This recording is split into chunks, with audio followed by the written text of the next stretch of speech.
Hello everyone, Nigel here with you, Nigel's Modelling Bench. As you know, I got one of these, or as you may well know, I got one of these a little while back, sent over to me from ASK, Art Scale Kit over in the Czech Republic, purely because he had them before we had them in the UK and I wanted to be one of the first to get one. And I paid for it, I didn't have it free or anything, so that was nice. And since then, Art Scale Kit have come out with a set of masks, well, there's actually two sets of masks. You've got the one-sided and the double-sided. I don't have them yet, I have ordered them from Heinkel. They are in the post, so looking forward to receiving those. I've ordered the double side, and I have been speaking to Peter. I think he's also sent me a set as well, but I have got two of these kits, so it's handy to have two of everything, isn't it? So today we've got another review. I'll give you a quick recap. I'm going to put all of these videos into a playlist for you so that you can go and find them together. I know this is a very, very popular model that's getting a lot of love. So I started off with this one. This was the sort of Wes's suggestion, Fuzz Dad, and changing the actual build sequence and building this up as a central sort of fulcrum to work from. You can build everything up onto this and then you end up with everything nice and square. So basically it's the main wing spars, it's the Bombay, this is the Bombay here, it's the Bombay bulkheads and the landing gear bays. So that's all very nice. You can see the quality of the moulding, it's absolutely superb, and the actual plastic that Border use is my favourite on the market currently today. Then I did a review of this, and this was the stencil set from Ames. All of this is available from Heinkel, by the way, including the kit. So these are the stencils and plates for the undercarriage legs and the cockpit. And you can see there's lots of little stencils in there. I've done a review of that. These are currently out of stock at Heinkel, but no doubt they'll be back in soon. Then I did this one, which is the one-man army mask set. I'm looking on the Heinkel site now. I think he's got two of these left. So if you want to go and get yourself one of these, this is well worth having, because not only does it correct a lot of the issues on the Border model decals, it also adds some that should be there as well. So as I say, it's not only correcting misspelt, or there's stuff in here that absolutely doesn't make sense. Go and have a look at my review and you'll see what I mean. This is the aircraft I want to model. Unfortunately, it's going to be very, very difficult to do it accurately because of what Border have given us and everything. But that's, if you look in the comments for the videos that I've put out, there are lots of comments in there from people who know the subject, and they're sort of debating with each other. And there's a lot of very, very valuable information on there. So go and take a look if you're worried about accuracy in your model. If you're not worried about accuracy, build it to your heart's content. So today we're going to look at something else, and as you know from the title, we're going to be looking at the Quinta Studios cockpit set. Now the reason I think this is almost a must for this model, I know that there are those that say it takes all the skill out of modelling, and they are, to a certain extent, they are correct. If you build one of these using this set, and I build one of these using this set, and we're of equal skill levels, our cockpits will look exactly the same, because we've used aftermarket stick-on pieces, if you like, rather than doing it ourselves. But the reason I think this is so valuable for this model is because what Border would have you do, gone straight to it, look at that. Here's the instrument panel, okay, and that actually gets fitted up into the glazing, so it's very close. It's very close to what you can see. Is that it there? Or is that support for it?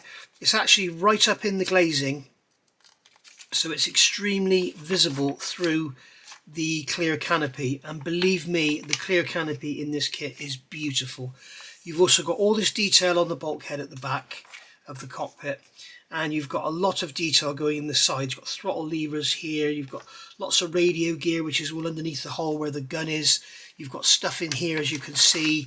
You've got the seat, you've got the pilot's seat, and you've also got this seat here, which is plastic and sort of not so realistic looking. But if we go through, I'm just trying to see where the instrument panel goes. There we go. The instrument panel is going to be up in there. So if you have this top open, the pilot could stick his head up there and look through, because of the glazing would be affected by sunlight, I think it was, on landing, or mist or whatever. You've got all this there's lots and lots of very, very detailed little control areas within the cockpit that I think demand some additional attention. The other problem is the instrument panel is beautifully molded. They got the back of it absolutely beautifully done. But if you look at these decals for the instrument panel, they are not, they get the light on above. They are not the best, okay? And I said to Airfix about this. They did it with the BF109, and they have these big thick white rings around everything. And the worst kit I've seen for it is the ICM Hampton. That needs a Quinta Studios set, definitely, because the decals for that are a joke. And you can see we've also got individual decals here, so you can do individual decals should you wish, rather than having that one there. But that's about it. There's nothing else stencil wise or control panel wise. There's nothing else for the radios or anything. It's all just stencils and stuff, most of which are misspelt. So there you go. You also have, for the seat belts, typical border model style, you have these photo etch belts, which are, they're not the best, let's face it. And brass, photo etch brass, for seat belts, I really don't like it, especially in a kit like this with all this glazing. You can see how visible that cockpit is. You know, and the clear parts in this kit are gorgeous. They are absolutely beautiful. So everything you can throw at the cockpit, do it, because you're going to need it. So as I say, I'll put this all together in a playlist for you, so you can all see this together. So let's have a look at what we're getting in this Quinta Studio set. This is they've only just come in this week. Today is the 19th of May 2026. So Hannes has only just got them in and end of last week. So this is 85183, QD 35183, sorry, not 85, 35183, and this is the better of the two sets, if you like. The other set doesn't include seatbelts or anything. The other set is currently sold out, I believe. I'm looking on here now. Yes, the other set is sold out, and this set is £35.60, so it's not cheap, but it's worth having for your cockpit because, as I say, it's also very, very visible. So you can see in here we've got the instrument panel on here. We've got this panel on the side. We've got bits and pieces for the control column. We've got a gauge there for the oxygen bottle. Leather straps for the seat for the rudder pedals. You know, again, very, very visible. The rudder pedals are in here, so you know, absolutely worth having. You can see from this picture on here, on this, you can see how visible everything is. It's all just in your face. You can see there the instrument panel is right up there in the top of the glazing.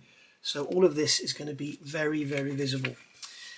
We've got controls here. We've got some radio bits and pieces here. We've got some gauges. There's some bits and pieces for the bomb sight. There's a flight engineer's panel there with all its fuel gauges and everything. We've got a compass there by the look of it. We've got a leather strap for that little book storage thing.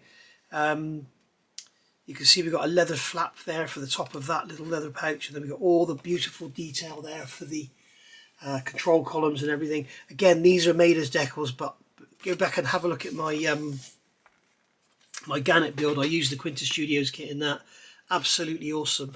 So very, very nice indeed. And it doesn't end there. We've got all the fuses and everything on the rear panel. We've got some stencils there. We've got gauges. There's more radio gear in here. This is all going in where the gunner is. And then we've got all our seat belts, which all go together and lay beautifully. You can lay them all differently. And we got that seat, which is molded in plastic. You cut that away and you replace that with a decal as well. And then we got seat belts in the back for the gunner and the radio operator and everything, and whatever else there may be back there. We've got here is the basic disclaimer and health and safety, and you know, don't cut your hands off and stuff like that. So we've basically got here in the set, we've got two sheets, and they are basically, should I say basically again, they are water slide decals, and they add incredibly to the detail of the cockpit. As I say, if you've got the ICM Hampton, well worth getting one of these for that, because as I say, the decals in the kit are horrible, and again, if you have the hatch open, that cockpit is extremely visible. So you can see on here just how beautiful these are. Excuse my filthy fingernails, guys. I have a Fiat car restoration I'm doing. Nigel's Fiat 131 is the channel if you want to go and have a look. So you can see here's the instrument panel, and you can see we've got beautifully glazed gauges. Absolutely gorgeous. We've got this side panel here. We've got the actual main control panel there. And you can see here we've got the levers. And they are decals, and they are quite soft, but they will stand upright once they're glued in. And believe it or not, being soft is a good thing, because if you touch them, they don't just break off. If you've got photo etch ones, they generally bend. If you've got 3D printed ones, they just snap. But these are actually quite flexible. We've got that massive compass there with the beautifully glazed face. I'm going to catch it in the light. There you go. We've got all our control levers here. We've got gauges. We've got a Flight Engineer's panel there. There's the fuse board for the back of the cockpit, and then all the radio stuff that's going to go in around the back end with the gun. And you can see here how beautifully 3D printed this is. If you look here, if you look where the end of this cocktail stick is pointing, if I turn it sideways, you can see that is a little lever raised off of the paper. If I can catch it on the angle, you can see how all of this stuff is totally three-dimensional. It's beautiful. It's lovely, lovely stuff. And as I say, it's flexible, and it just adds so much to the cockpit. So that's the first sheet. Follow the instructions closely on using them, and I wouldn't suggest just chucking the whole thing in. Cut them out individually if I were you. As I say, if you want to see a sort of how-to or how I did it, go and have a look at my Gannet build, Airfix 1/48 Gannet. I used it in there, and I believe I did the video of it all as well.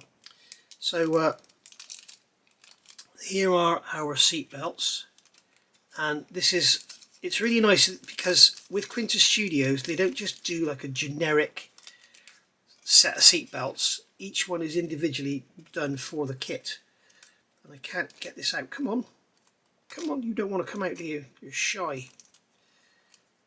Here we go. Right, so these are our seat belts, and again you can see they're beautifully done. You can get a wash on them and give them a bit of a colour if you like, but they've got the texture on them and everything. And once they're off here, they're really soft, and you can just position them. And as I say again, go and see my Gannet build, and you can make them all look nice and different. The trouble is with photo etch, it's very difficult unless you anneal them to get them to all go nicely, and they just don't. I just don't get on so well with them as well as I do with these anyway. These are now my favourite go-to seat belts. I do love HGW belts, but they can be a little bit fiddly, especially in the smaller scales. 35th, probably HGW would probably look better than these. But there's that seat there. So you can cut away the plastic and use that soft decal and mould it to the shape and everything. As I say, it's a decal. You can just stick them down, but you can use super glue as well, or use some liquid glue. But here they tell you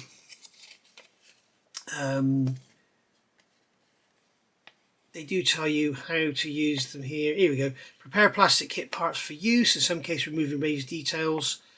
Optionally, kit plastic parts may be primed or painted over to provide better adhesion for 3D decal. Yeah, it's always good to put decals onto paint rather than straight onto plastic. And this applies for anything you do. For some reason, when you put decals onto paint, they stick much better than if they do straight onto plastic.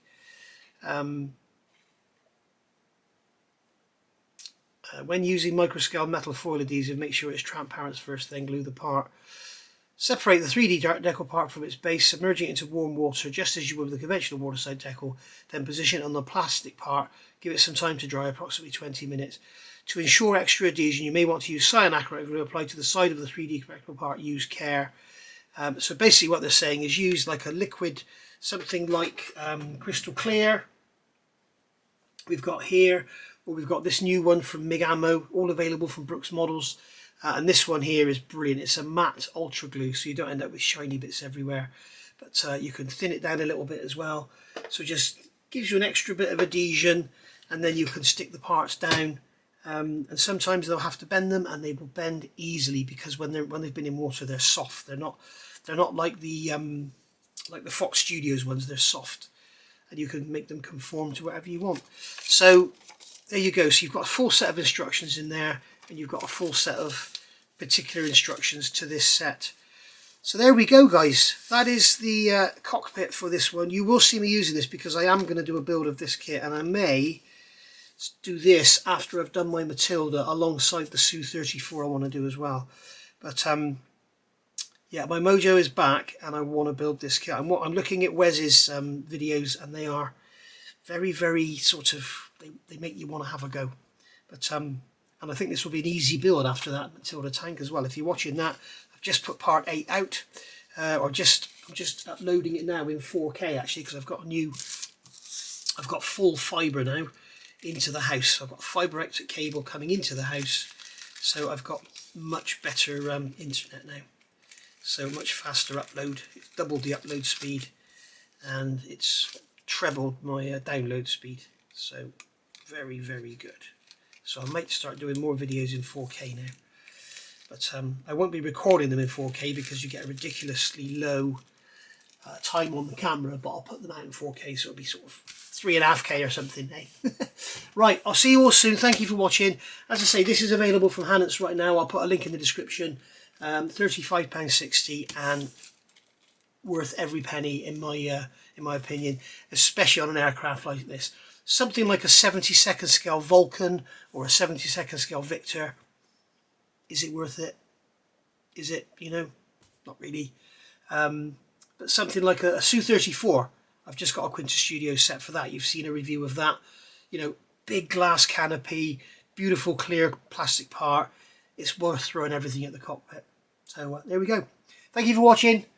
Bye for now.